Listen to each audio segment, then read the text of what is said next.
Sawadee-Cap. Aujourd'hui, je vais vous parler d'un voyage que je viens d'effectuer au mois de mars en Thaïlande, essentiellement dans le nord de la Thaïlande. La Thaïlande, c'est une vieille histoire d'amour. J'ai fait le compte là-bas, entre 7 et 8 mois de ma vie en Thaïlande. La Thaïlande, maintenant, par contre, pour y aller, c'est un peu compliqué administrativement parlant. Maintenant, il faut ce qu'on appelle un Thai Pass. C'est une sorte de visa sanitaire, c'est essentiellement dû au Covid. Ce qu'il y a de bien, c'est que maintenant on peut y aller. Ce qu'il y a, c'est que c'est très compliqué à effectuer.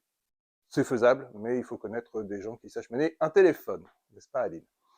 C'est la porte ouverte à la Thaïlande avec peu de touristes. Et c'est aussi pour ça que j'ai voulu retourner à Chiang Mai, dans le nord de la Thaïlande. Comme d'autres destinations précédemment, j'ai choisi cette période pour voir Chiang Mai sans trop de touristes. Ben, c'était gagné. Donc c'est un vrai plaisir de visiter cette ville. On l'appelle la Rose du Nord et c'est pas pour rien. Il y a énormément de temples, il y a des marchés de nuit, on mange magnifiquement pour 3 fois rien. Et c'est la base aussi de quelque chose que je voulais refaire, que j'avais fait en bus il y a et que je voulais faire en moto cette fois-ci. Donc les motos finalement c'est un peu cher. Donc j'ai choisi la solution du scooter en 125. Ça suffit largement si vous voulez faire cette boucle. On l'appelle la boucle de Mae Hong Son. Ça fait à peu près 700 km. Et surtout, il y a 4000 virages, officiellement. Il y a un petit sticker qui prouve, une fois que vous l'avez fait, vous pouvez acheter le sticker, vous avez fait les 4000 virages. Tout ça, bien sûr, c'est sans compter, on sort de la route pour aller voir des grottes, des temples, des villages. À la fin, on arrive à les 800 km et sûrement 5000 villages. C'est vraiment à faire si vous allez dans le nord de la Thaïlande.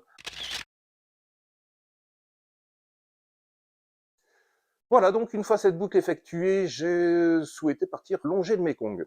À partir d'un bled qui s'appelle Chiang Kham, et qui a pour particularité d'avoir une grande rue avec des vieilles maisons en bois, qui sont absolument magnifiques, et qui souvent maintenant sont devenues des hôtels. Donc on dort dans des vieilles bâtisses, chez de tex cirés, avec un petit supplément, mais pour avoir une vue sur le Mekong. Là encore, j'étais en semaine, il n'y avait personne. C'est un lieu assez touristique, mais pour un public thaïlandais. Il y a assez peu d'étrangers, parce qu'il y a assez peu d'étrangers dans cette région, qui est totalement à l'est de la Thaïlande, qui vraiment est hors des sentiers battus, même si on voit quand même un peu de monde, mais par rapport au reste de la Thaïlande, c'est que dalle. Ensuite, je voulais, comme je vous l'ai dit, longer le Mekong. Problème, il y a une belle route sur la carte, il y a une belle route en vrai, mais il n'y a pas de transport en commun pour y aller. On est à chaque fois obligé de rentrer à l'intérieur des terres, retourner au bord du Mekong, mais la route là au bord du Mekong, il y a 20 ans, j'aurais sûrement fait ça en stop, maintenant non. Je suis allé dans la ville principale de Nang Khai, et là j'ai reloué un scoot pour me balader le long du Mekong, et j'ai vu des choses absolument extraordinaires. C'est difficile à montrer en photo, c'est difficile à décrire, parce que quand vous longez un fleuve, il n'y a rien qui ressemble plus à une photo du Mekong qu'une autre photo du Mekong, parce que c'est juste un fleuve. C'est super apaisant, où que vous l'arrêtiez, il n'y a pas de bruit. Ça partout. Bref, retour à Nong Khai, suite à un presque accident de scoot qui m'a un petit peu refroidi sur ce moyen de transport. Heureusement, ça a été très provisoire. À Nong Khai, il y a un temple absolument fabuleux qui s'appelle le Kwa Oku. Et il a pour particularité, ce temple, d'avoir des statues mais gigantesques. Elles font 25, 30, 40 mètres de haut. Elles sont très bizarres, très représentatives. Tous les traits des figures du bouddhisme sont représentés, mais avec des postures bizarres. Et c'est vraiment une curiosité. J'avais jamais vu ça. Et c'est impressionnant à voir si vous êtes dans cette région. Autre chose également que j'avais beaucoup apprécié dans le coin, c'est le parc Foufrabat. C'est un parc géologique. Un parc géologique, ça pas... Eh ben si, il faut vraiment aller dans ce parc géologique. Il a pour particularité d'abriter des petits temples. Alors, ça a été construit il y a des centaines, voire des milliers d'années, quand les gens vivaient justement près de ces roches. Magnifique balade, c'est bien indiqué en plus, c'est vraiment à voir.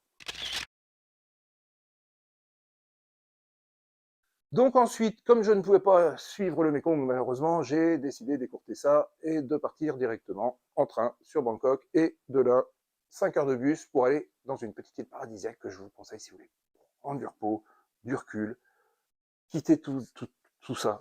Et ça s'appelle Koh Mak. Alors c'est tout petit. Si vous voulez faire la fête, c'est pas l'endroit du tout. Mais si vous voulez vraiment être dans une île où les gens sont super sympas, où c'est plat, si vous aimez marcher, pas trop de montagne, c'est plat, les plages sont somptueuses à peu près partout, il y a aussi des endroits rocheux où on n'accède que par bateau, mais bon, ça fait son charme aussi. Voilà, j'ai passé 4 jours là-bas, reposé.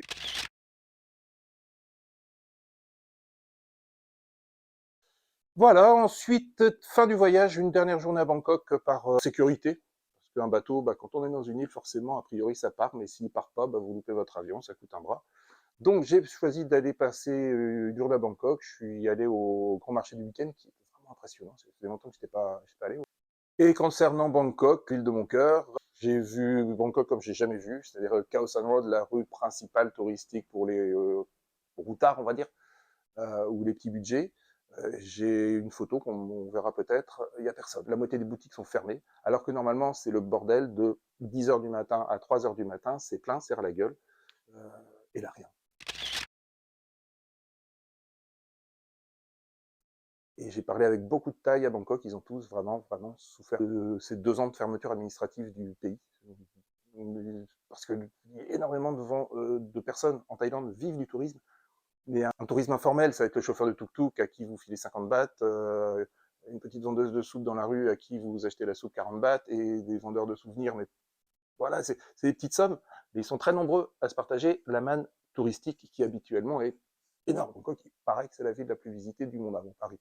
Bref, j'ai trouvé un pays un peu exsangue, qui attendait ses farangs chéris. Farang, c'est le terme qu'on utilise beaucoup pour les étrangers. C'est tout ce qui est pas thaï, en fait, c'est farang. Beau voyage, en tout cas. Allez en Thaïlande, allez les supporter, même si le Thai Pass, c'est pas très simple. J'ai entendu dire qu'il était supprimé au 1er juin. C'est pour la bonne saison, mais à partir du mois d'août, on peut recommencer à voyager tranquillement en Thaïlande avec du beau temps et le sourire de tous ses habitants.